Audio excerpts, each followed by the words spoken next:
Hi, I'm Barney Crompton from Dubai. Ben from Abu Dhabi. And we are the TwoFatBrokers. Thank you for joining us. And today we are going to talk about the Russian involvement or influx on the UAE real estate market. Very obvious, Dubai has always been a great place for, or a very attractive place for Russian investment and Russians to live here. But Ben is also... What do you think that's down to? I think historically it's just been good relationships between the two countries. It's very close. I think it's only a 3 or 4 hour flight to Moscow from here. Probably the closest winter sun, would you say? Yeah, I heard tale that the south of Russia is also very warm during the summer as well. But as sort of winter sun. Oh, winter sun. Sorry, yes. Winter's bitter in Russia. So yeah, typically the UAE's been the playground for in the winter for many of the neighbouring countries, and it is very, very close. There's always been good relationships between the two governments, and as we probably discussed in our previous video, it is something to do with popularity. Once a few Russians come here and go back and extol the virtues, more and more people come. Here's an anecdote. Love an anecdote. Back in 2015, my wife accidentally booked us a hotel in Ajman. I don't know how she managed to do it, but booked and paid for. So we're like, okay, we'll have to go then. And we went to this hotel in Ajman, and everything was in English and Russian. Yeah. And there was a lady on a desk selling fur coats. Fur coats. A Russian lady on a desk. Absolutely. Selling fur coats. A must-have in the UAE winters. Yes, I was startled. But obviously, it was such a popular hotel with the Russian community that they had everything in dual language. Are you saying the Russian coats are really just worn by fur coats? Russian coats are just worn by fur people. I have no idea. But Russia is cold, so they probably need fur coats, and people in the UAE don't. They are not the only. I'm sure they're not the only hotel that does that. It happens on quite a few of the places on the Palm here in Dubai as well. So, but interestingly, Abu Dhabi has not usually been a place that our Russian friends buy in, but you're now seeing an increase in demand. We are, yeah. We haven't in the past seen a lot of Russian buyers, but just recently, and I mean very recently, like within the last 3 months, we have had quite the influx, which is quite unusual for us.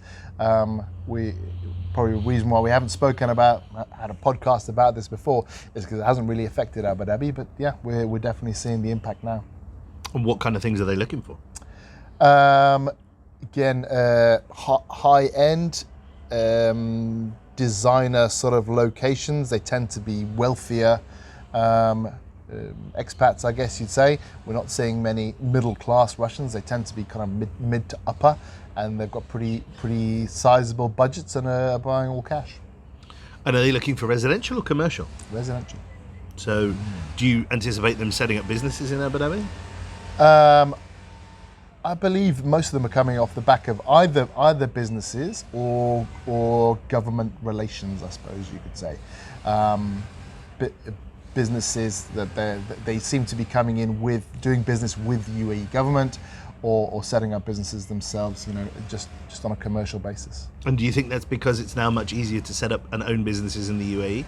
Or do you think this is pent-up desire for the obvious reason? Well, I think as we spoke about before, the Russians have a much closer link to Dubai. Yeah. So I think given the option, Russians will buy in Dubai. There's the community there. It's a known commodity. They've bought and sold in the past. So I think something else is driving them to Abu Dhabi, and it might be the closeness of the two governments now, where there's more cooperation on that kind of level, and more Russians are coming in to be closer to the seat of the federal government for the UAE. And do you anticipate this being the tip of the iceberg, or do you think this is sort of a freak anomaly that these guys are looking at the Abu Dhabi, the capital?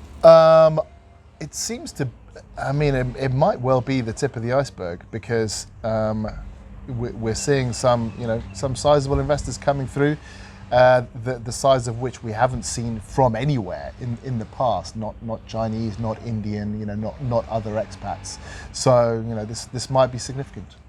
And do you think this is obviously a play from the Abu Dhabi government trying to entice Russians away from the path more trodden. I of the don't UAE, think it's of Dubai. deliberate by the Abu Dhabi government. I think it's just the closer cooperation between the governments mean that more high-ranking and more influential Russians will want to be closer to that seat of government. Away from Dubai. It's quite a long commute if you're having meetings every day.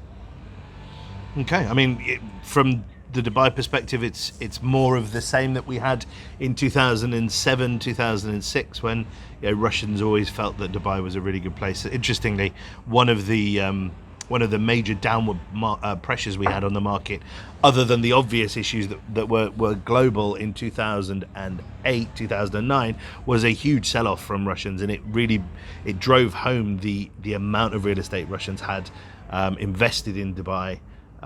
When they started to leave and go back to Russia in their droves, the market became saturated with their investment portfolios. So, if they come back and start to buy in the numbers that they did, it will be a massive boom for the UAE market. Were they ever on the top? Because I know Dubai publishes that top buyers list. Yeah, I wasn't here in 2006, 2007. I don't know, and I've never looked at it. Okay. But I would imagine they were in top 10 comfortably. So they were bigger buyers early on in the Dubai. Yeah. So they made good money, But I think it was 2008, 2009. The ruble was really struggling. So a lot of the investors here saw an opportunity to cash out on relatively high prices in Dubai, bring it back and make their losses up in transactions and turning them into rubles. So.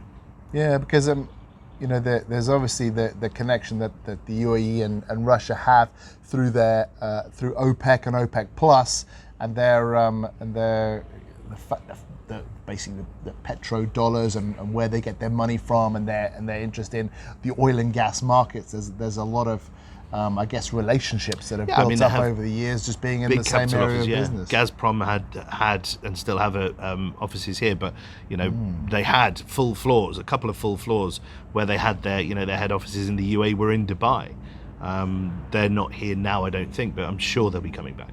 What kind of Russian buyers are you seeing? Are you talking middle class, upper, I mean, again, anecdotally, But you've had Russian clients, right? I've had several. I'm working with several at the moment. They tend to be the higher income, the ones that we deal with. But then we deal with higher income people. True. From what I'm led to believe, those individuals are, I know they're buying investment grade stuff here.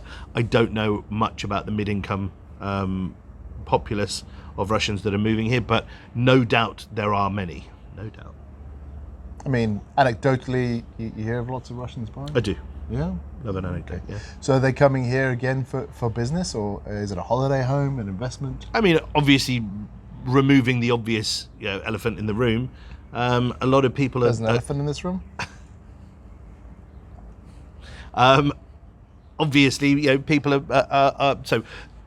An individual whom I sold a house to a year and a half ago was part of the aviation business in Russia, and had been doing his research in the UAE for a long time, and decided that it was actually easier for him to do business and manufacture his parts in the aviation industry in Dubai. So he moved his whole company here, a year and a half ago, and I think that's probably going to be the story with a lot of individuals who are setting up businesses here.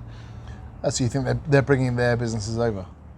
Yes, three of the Russians that I've been dealing with are bringing their whole businesses here. They'll leave interests in Russia and Ukraine, which is where these individuals were from, but predominantly they're moving a lot of their business over here.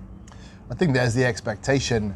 I mean, of course in Ukraine, but also in Russia, if it hasn't happened already, that the economy will deteriorate. We're speaking to a guy from Kazakhstan the other day, and he said that the Kazakh economy is heavily dependent on the Russian, and they were expecting the Russian economy to deteriorate and the Kazakh economy, to deteriorate along with it, because of the continued sanctions and problems moving money around and all this kind of thing. So maybe there's people. I don't know how badly the Russian economy is doing at the moment, but there might be people, predicting, okay, this is not going to get better soon. Maybe it's time we we either get out, or more sensibly, we probably just need to be better diversified. If you have a business that's heavily dependent on Russia or CIS countries, maybe you're thinking, okay, because of the new geopolitical tensions that are might not even be the situation in Ukraine, but you might be thinking, listen, this could happen with other stuff. I need to diversify my business, move it other places so I can diversify my income streams. Yeah. And the UAE has typically tried to sort of distance itself from the sanctions and the issues that have been going on there, which obviously makes it a much more attractive place for people to come. And again, its proximity to Russia is very close, so easy for people to return home as and when they need to. And again, the historical relationships, Russians were clearly comfortable buying in Dubai and Abu Dhabi, and the business relationships as well through oil and gas and these kind of things. So I think it's kind of a natural outlet for capital flight for Russia. Yeah, 100%. Am I saying too many big words there? Might be. A natural outlet. Sounded flight. big. It's good. I like it. Hopefully they've got the subtitles on. Yeah, and that's what we're seeing. Obviously, in Dubai, the Russian market's always been there, never gone away. But you're seeing it busier now. Yeah, and in Abu Dhabi, it's kind of a new thing for us. That hopefully long may it continue. Yeah, well, I mean, selfishly for our businesses, obviously we want people to invest in real estate, and and the Abu Dhabi government is very proactive. Alda just recently held an event in, it was Almaty or Nur Sultan in Kazakhstan, looking for those CIS buyers to bring capital into the UAE and to invest and to diversify our buyer groups. And that has been our thoughts on the Russian influx to the UAE. I have been Barney Crompton. I've been Ben Crompton. We have been TwoFatBrokers, and thank you for joining us. Thank you. See you next time. See you next time. Bye.